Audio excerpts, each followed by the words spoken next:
ओम नमः शिवाय। दोस्तों, आज हम मार्कंडेय पुराण के भाग 2 को जानेंगे।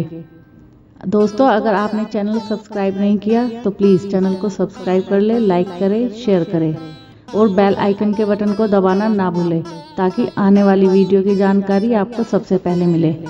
तो आइए शुरू करते हैं। मार्कंडेय जी बोले, अरिष्टनेमि के पुत्र गरुड़ हुए जो सब पक्षियों के राजा थे। गरुड़ का पुत्र प्रसिद्ध संपाति हुआ। उसका पुत्र शूरवीर तथा पवन के समान पराक्रम वाला सुपार्श्व नामक हुआ। सुपार्श्व का पुत्र कुंती और कुंती का पुत्र प्रलोलुप हुआ। प्रलोलुप के 2 पुत्र हुए, कक और कंधर। कैलाश पर्वत के शिखर पर बिजली के समान प्रकाशमान कक रहता था। उसने एक बार कमल के समान नेत्र वाले एक राक्षस को देखा जो कुबेर का अनुचर था। वह मदिरा आदि के नशे में चूर, स्वच्छ फूलों की माला तथा सुंदर वस्त्र पहने हुए और एक स्वच्छ एवं पवित्र पत्थर पर अपनी स्त्री का सहारा लिए हुए बैठा था। वह राक्षस उस कक को देखते ही अत्यंत क्रोधित हो गया और उससे बोला, अरे दुष्ट पक्षी, तू यहाँ किस तरह आया? अपनी स्त्री के साथ बैठे हुए मुझको तू क्यों देखता है? बुद्धिमानों का यह धर्म नहीं है। तू निश्चय ही इसी क्षण वध करे जाने लायक है। कक बोला, यह पर्वत जन साधारण का है। यह जैसा तेरा है वैसा ही मेरा है, अन्य जीवों का भी है। यह पर्वत ऐसा है, इसमें तुझको ममता क्यों हुई? इस प्रकार कहते हुए कक को उस राक्षस ने क्षण भर में तलवार से काट डाला। वह अचेत होकर गिर पड़ा और निर्जीव हो गया। कक के वध को सुनकर पक्षीराज कंधर क्रोध से मूर्छित हो गया और फिर अपने मन को स्थिर कर बिजली के समान दौड़ा। वह उस पर्वत के शिखर पर पहुंचा जहां कक मरा हुआ पड़ा था। उस पक्षी ने बड़े भाई का क्रियाक्रम किया, फिर क्रोध से आंखें विकृत करके सर्प के समान फुंकार मारने लगा। वह वहां पर चला गया जहां उसके भाई की हत्या करने वाला राक्षस मौजूद था। उसके पंखों की हवा से बड़े बड़े पहाड़ हिल गए। उसने वहां राक्षस को शराब के नशे में चूर देखा।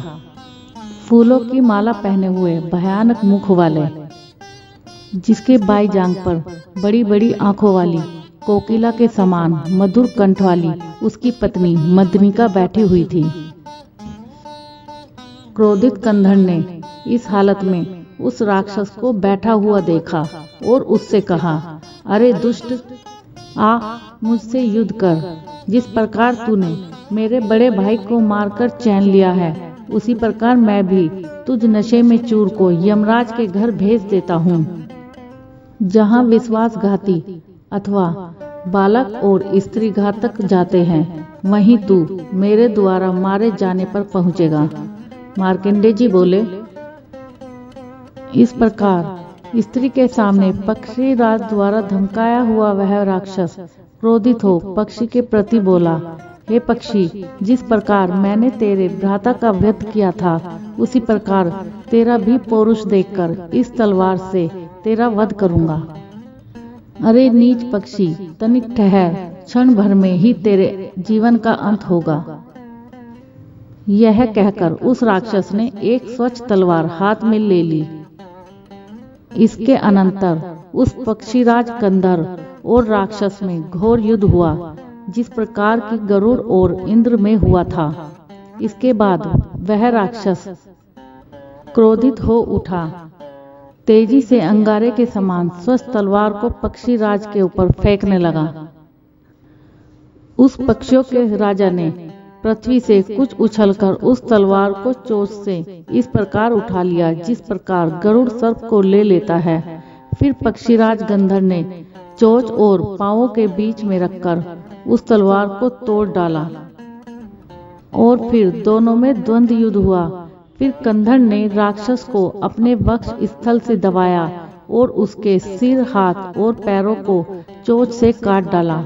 उस राक्षस के मर जाने पर भय से सहमी हुई उसकी स्त्री पक्षी की शरण में आ गई और उससे बोली, मैं तेरी स्त्री होकर रहूंगी। वह श्रेष्ठ पक्षी जिसका भाई कक तो मर ही चुका था, उस स्त्री को लेकर बिजली की तरह वेग से अपने घर गया। इच्छा अनुसार रूप धारण करने वाली उस स्त्री ने, जिसकी भौहें बड़ी सुंदर थी और जो वस्तुतः मेनका की पुत्री थी, कंधर के घर आकर पक्षी का रूप धारण कर लिया। उसी स्त्री से ताक्षी नाम की कन्या उत्पन्न हुई, जो कि दुर्वासा मुनि के शाप की अग्नि से वपु नाम अप्सरा की जगह पक्षिणी हो गई थी। उसी का नाम कंधर ने ताक्षी रखा। हे द्विज श्रेष्ठ जैमिनी, मनपाल नाम पक्षी के 4 पुत्र थे। ऐसा मानो उनमें जरितारी से लेकर द्रोण तक थे। उनमें द्रोण के साथ जो धर्मात्मा तथा वेद वेदांगों पूर्ण था, कंधर ने अपनी सुंदरी कन्या ताक्षी का विवाह कर दिया। कुछ समय बाद ताक्षी गर्भवती हुई और 3.5 महीने बाद कुरुक्षेत्र पहुंची। उस समय वहां कौरवों और पांडवों में घोर युद्ध हो रहा था। वह युद्ध के बीच में पहुंच गई। उसने वह युद्ध इस प्रकार देखा जैसे कि असुरों और देवताओं में हुआ था। इसके बाद उसने भगदत्त और अर्जुन का युद्ध देखा, जिसमें निरंतर तीरों से आकाश इस प्रकार आच्छादित हो गया था जिस प्रकार टिड्डी दल से होता है। उस समय अर्जुन के धनुष से निकला हुआ एक तीर अत्यंत वेग से काले सर्प के समान ताक्षी के पेट में छिद गया। उसके पेट के फटने पर चंद्रमा के समान प्रभा वाले 4 अंडे पृथ्वी पर गिर पड़े और वह भी निर्जीव होकर रुई के ढेर की तरह पृथ्वी पर गिर पड़ी। उसके मरकर गिरने के समय ही सुप्रतीक नामक हाथी का बड़ा घंटा भी बाण से कट जाने के कारण गिरा। वह घंटा इस प्रकार पृथ्वी पर गिरा कि बगैर टूटे हुए ही उस पक्षिणी के अंडे उसके नीचे स्थित हो गए। फिर राजा भगदत्त के मारे जाने पर कौरवों और पांडवों की सेनाओं में बहुत दिन तक घोर युद्ध हुआ। युद्ध के समाप्त होने पर धर्मपुत्र युधिष्ठिर भीष्म के पास गए। वहां उन्होंने उन महात्मा से बहुत सी धर्म की बातें सुनी। हे द्विज श्रेष्ठ जैमिनी, जहां घंटे के अंदर अंडे रखे हुए थे, वहां दैवात शमीक नामक ऋषि पहुंचे। उन्होंने पक्षी के बच्चों की आवाज सुनी, परंतु बालक के अस्पष्ट वाक्यों के कारण कुछ समझ में न आ सका। मुनि ने अपने शिष्यों समेत उस घंटे को उठाया तो विस्मित होकर मात्र पितृ विहीन उन पक्षी के बच्चे को देखा। उनको पृथ्वी पर देखकर आश्चर्ययुक्त होकर मुनि श्रेष्ठ शमीक जी अपने शिष्यों से बोले, देवताओं से मर्दित होकर राक्षसों की सेना जब भागी थी, उस समय उनको भागते हुए देखकर जो कुछ ब्राह्मण श्रेष्ठ शुक्राचार्य ने कहा था, वह बहुत ठीक था।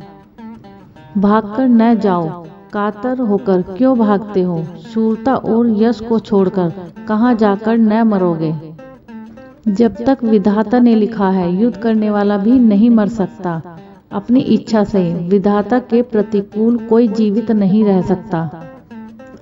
कोई अपने घर में मर जाता है, कोई भागते समय मरता है, कोई अन्न खाते समय तथा कोई पानी पीते समय मरता ही है।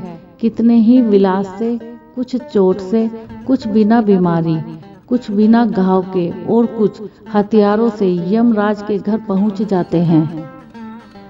कुछ लोग तप में लीन हुए तथा कुछ योग अभ्यास में तत्पर होते हुए मृत्यु को प्राप्त होते हैं।